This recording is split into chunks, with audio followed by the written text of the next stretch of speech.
Gorisa dan TV meminta dengan hormat Bung Minardi untuk mengelaborasi ya perkembangan pemerintahan postkolonial di Indonesia. Waktu dan kesempatan kami berikan kepada Bung Minardi ya. Jadi kita punya waktu untuk explore sekitar 20 menit ya. Nanti Bung Minardi tolong hitung aja ya 20 menit dan setelah itu nanti akan ada pertanyaan konfirmatif ya yang bisa saya sampaikan. Silakan Bung Minardi.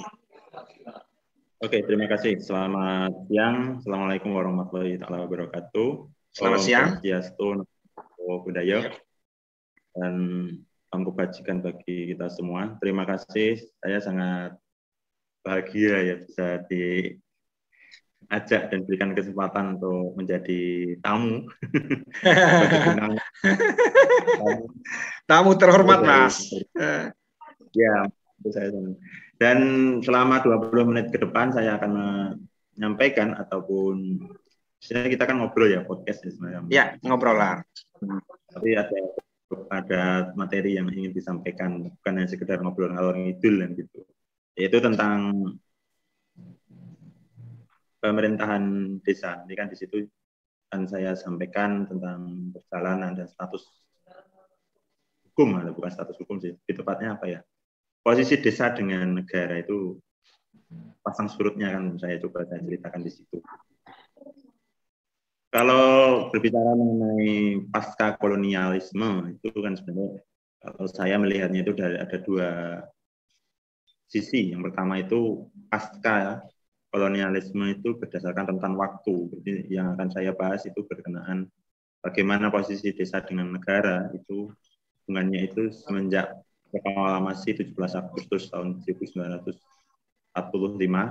sampai ada undang-undang desa dan pasca undang-undang desa.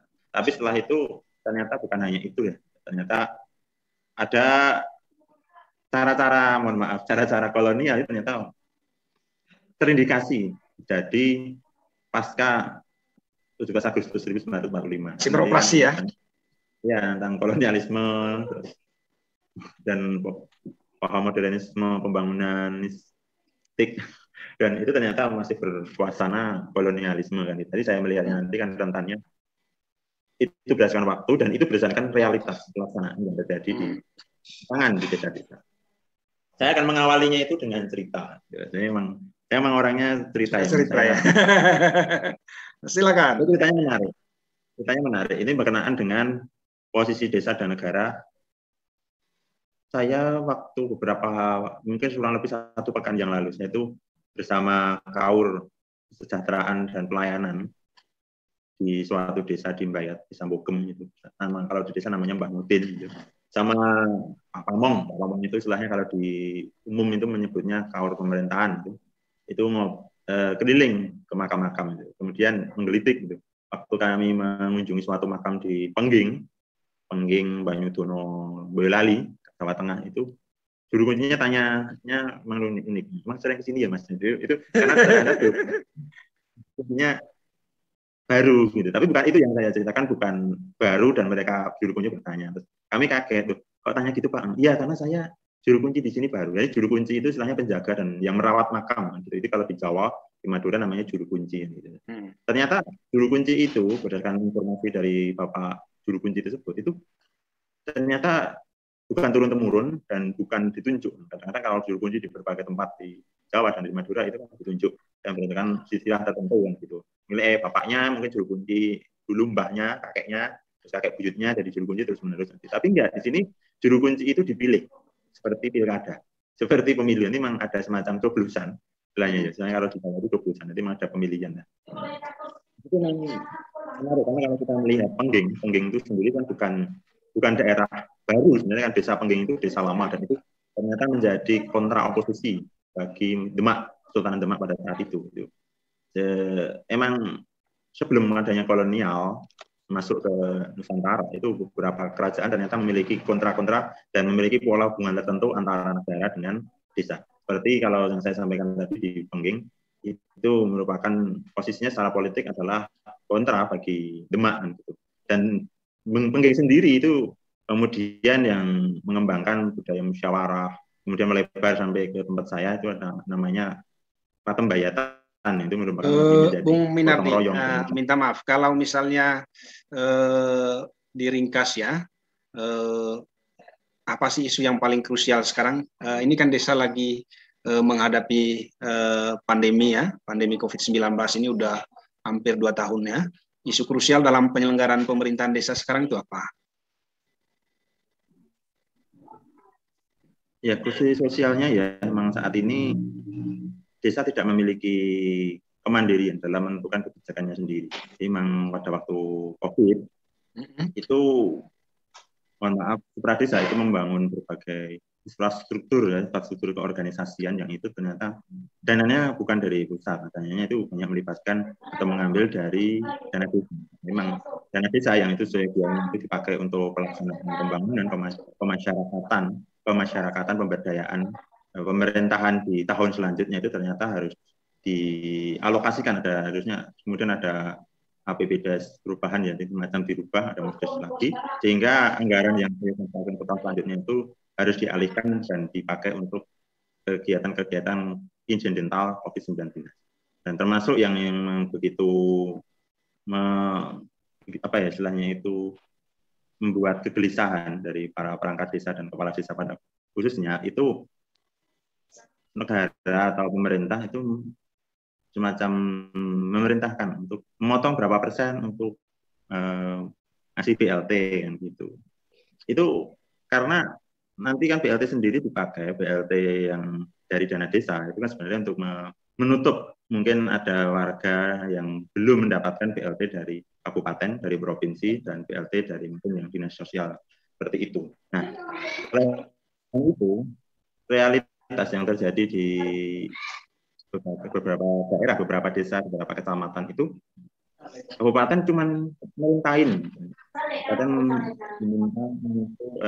meminta kecamatan untuk shelter terpusat tingkat kecamatan untuk COVID gitu. Tapi ternyata itu cuma perintah, sedangkan untuk koordinasinya nggak diberi tindak lanjut, kemudian penganggarannya itu diambilkan lagi biar dibebankan kepada desa. Kan.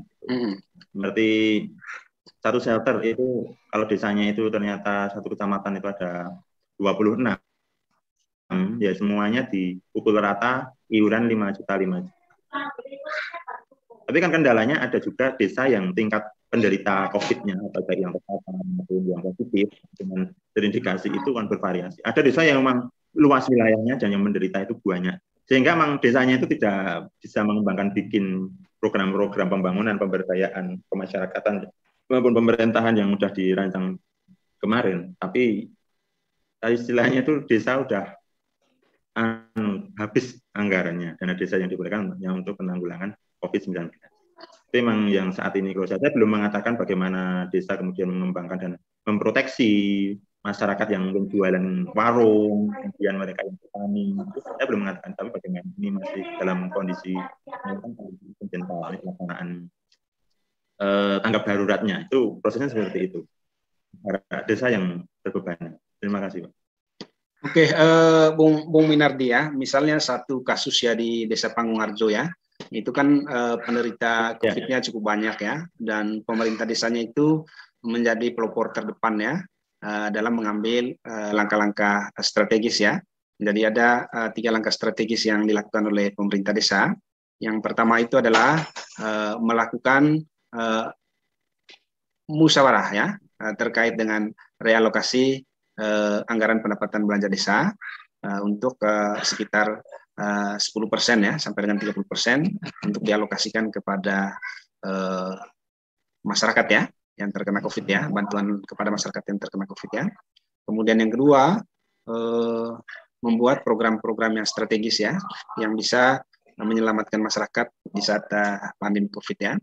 Kemudian yang ketiga itu adalah tentu saja memperkuat dan meningkatkan ya pelayanan pemerintah di tengah kondisi masyarakat yang mengalami COVID ya.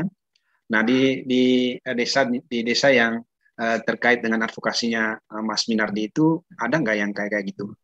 Atau memang kan ini kan semacam kebijakan nasional ya, dan ironi dari kebijakan nasional ini kan misalnya mengapa untuk penanggulangan COVID di tingkat daerah provinsi itu tidak diambil dari APBD ya, tetapi justru diberikan dana bantuan khusus ya yang berasal dari pemerintah pusat. ya, tetapi dari desa justru diambilkan dari dana desa. Dana Gitu. desa.